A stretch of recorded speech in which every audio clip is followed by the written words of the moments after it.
Yeah, the data shows that rent is still going up, but much slower than it once was. Now, one of the main reasons why all those remote workers from the Northeast, New York, Boston, that came down here to get away from all those COVID restrictions are now being called back to the office.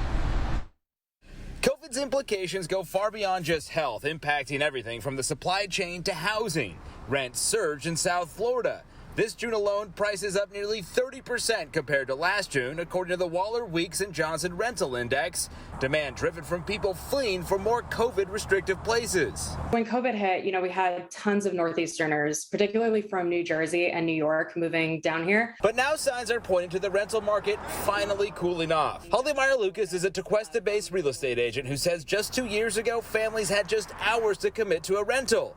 Now they have a week's time. Our housing market right now, both buyers and tenants are able to take a step back and really think about where it is that they're going to be living, which is something that our housing market hasn't seen in like 2 years. To understand why rental demand is going down, we need to understand why it went up. Ken H. Johnson, author of the Rental Index and real estate economist from Florida Atlantic University, says Florida became a haven for Northeasterners who could work remotely. We had a spike in population, if only temporary, some of it. But we also have these huge shortages in terms of the number of units that are available to be rented across Southeast Florida. The grip of housing demand seems to be loosening down here as remote work is less available.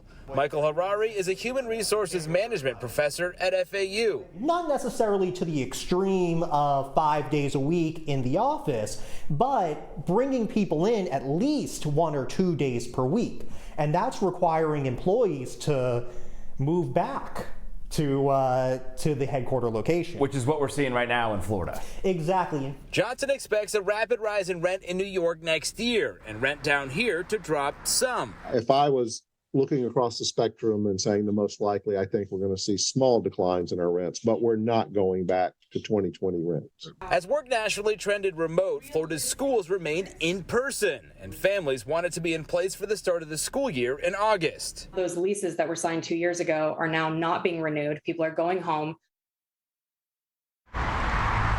Now, don't expect this to happen overnight. This is more of a long-term forecast. Now, to give you an idea of how jam-packed our housing is here in South Florida, the occupancy rate for rentals is about 97%. During normal times, that number's about 93%. We're live in West Palm Beach. Andrew Lofholm, CBS 12 News.